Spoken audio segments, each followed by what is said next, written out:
Good afternoon, everybody. Time for another BrickBucks update. Once again, my name is Jim, and this is where we talk about Lego investing and reselling. So, believe it or not, I've been doing this for about 8 years, and I've never carved out a lot of time going from store to store to store to pick up a lot of Lego sets.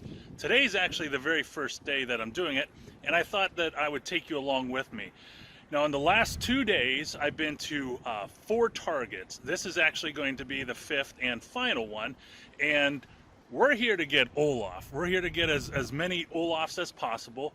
And, you know, I posted in a blog, and I'm going to put it down below in the description, that you really should know your worth. Whenever you're doing this, you should have a goal of making $100 an hour. So we're going to go inside, we're going to grab as many Olafs as we can, and then we're going to go back to the office and we're going to break down how much money we could potentially be making an hour. So let's go inside.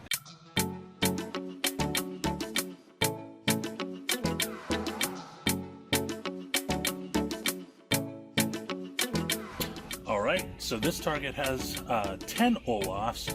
That's usually the amount of sets that each Target I've gone to has, which is a good thing because you want to maximize your time and you want to try and earn $100 an hour. Now, we're going to do something that a lot of people don't do. We're only going to take 9. We're not going to take 10. Why? Because we are resellers and we are not obnoxious resellers. Let's go check out.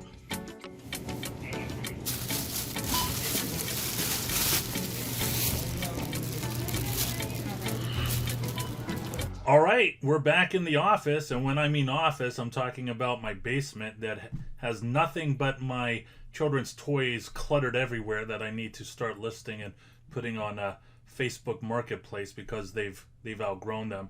So, you know, that was my first time doing retail arbitrage. I usually do online arbitrage. And when I say retail arbitrage, I'm talking about going on a mission and spending hours picking up particular sets. I'm not talking about, hey, I just happen to be at Walmart and there's a set that I like. I'm going to go ahead and buy that. For the people that have done retail arbitrage a lot more than I have, you probably already know this, but I'm just going to share it with the people that don't.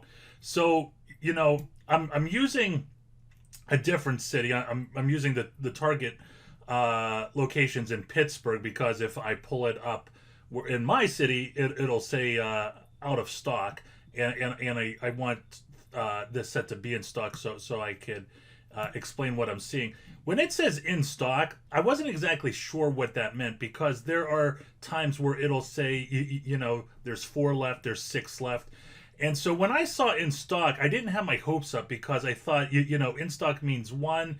And if there's 1, you know, 1 usually means none and it's not there. But I could be wrong, but, you know, I'm going with the notion that every time I see in stock, there's 10 or more, which is great because that lets me know that I'm not going to waste my time if I take 20 minutes here, another 20 minutes there to go ahead and load up on the same set. Another thing I want to talk about real quick is, you know, leaving that one set at Target.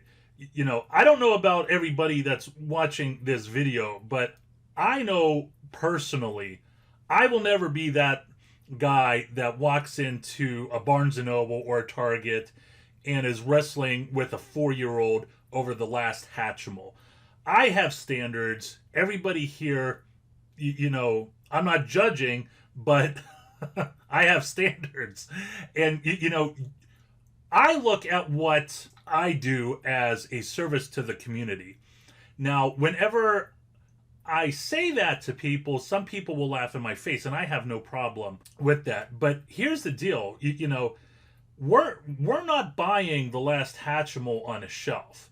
We are buying sets that there's no line for out the door. These are sets that anybody could walk into a store and pick up before I pick them up. And if they want to, that's fine. I'll adjust and go somewhere else. You know, there are going to be children many years from now that are going to want these sets, and they're not going to be available. Okay? That's where we come in. That's where we are providing a service to the community. There have been parents that I've met during local pickups that have brought their children, and I've met their children. They've introduced me to them, and they love architecture sets, and they've built every architecture set, but this one architecture set isn't available. A lot of architecture sets aren't available, so they're willing to pay a premium, and they're happy to do it, just as we're happy to scoop up as many sets as we can and let them on the shelf for a year or two. So just think about what you're doing. This can be a lucrative business, but also take pride in the fact that what you're doing really is a service to the community as well.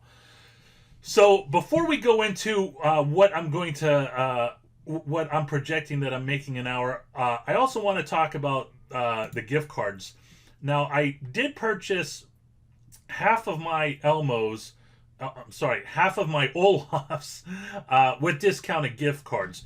Right now on Card Cash, you have over 6% off on discounted gift cards.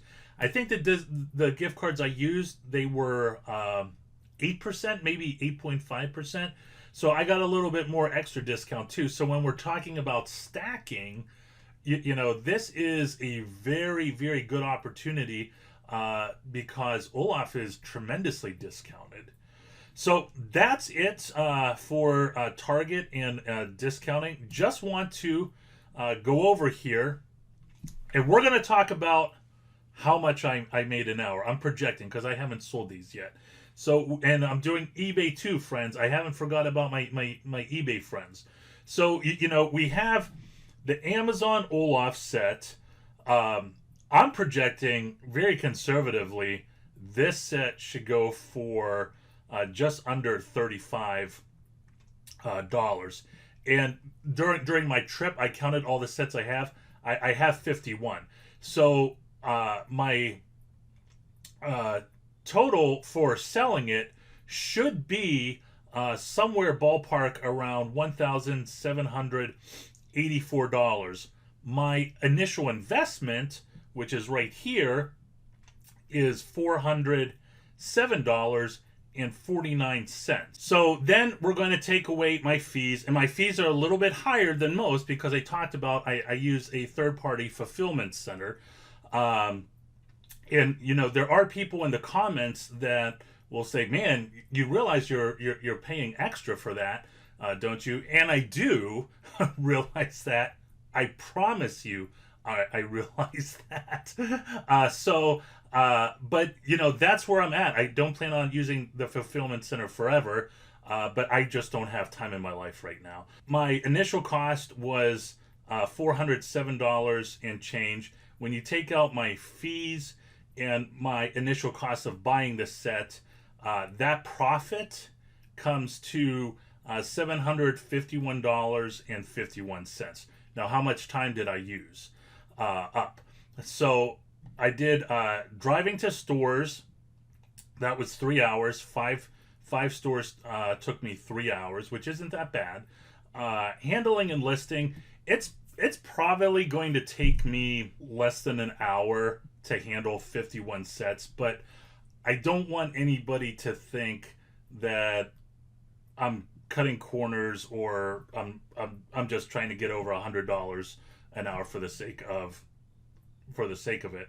And then there's packaging. UPS, USPS.com is 2 hours. Now total for that is 5 hours. Now if you look at this part of the Excel, which I'm already certain you did, 5 hours divided by $751.51 comes out to $150.30 an hour, which is not bad. That is way more than what I'm making at my full-time job. There's a trade-off for the people that may not be interested in using a fulfillment center, and I totally understand why that is. My goal is making sure I do $100 an hour, and I'm doing way more than that, which is good. Now let's go over to eBay. So same cost, $407 and change for eBay. I'm putting a conservative price on it, folks. $24.99. I'm pretty certain it'll do more than that. The total is going to be $1,274.49. I did things a little bit differently. I really don't use the fulfillment center for eBay. I do eBay myself, which I really haven't done eBay in a while, though. But if I wanted to list it on eBay, this is what my PayPal fee and eBay fee would be. And then I have the cost of the Lego set. And my profit from there will be $701.31, which again is not bad. Going to use the same amount of hours, 5 hours. Now, 5 hours divided by $701.31 is $140.26 an hour. So this, I just want to underscore right here, folks. We get distracted many ways by many things. These people are selling on Amazon. I'm not. These people are doing this. I'm not. I'm doing good, but I could be doing this. Have a goal on how much money you want to make an hour. And that's the only thing that you should really focus on. Who cares about, people that have 50 Bespin duels or something like that, and you couldn't get in. I couldn't get in at the beginning. I think I only have 9 Bespin duels. That's fine. I'm not worried about it. My goal is to make sure that I make over $100 an hour. And I hope that should be your goal too. Everything else is noise. Everything else is a distraction. I know I'm doing good making over $100 an hour. All right, folks, that's it. Hope you enjoyed it, and I hope you learned something. Please don't forget to like and subscribe, and of course, hit that bell. I'm Jim with BrickBucks.net. Always, man, always go out there and get it.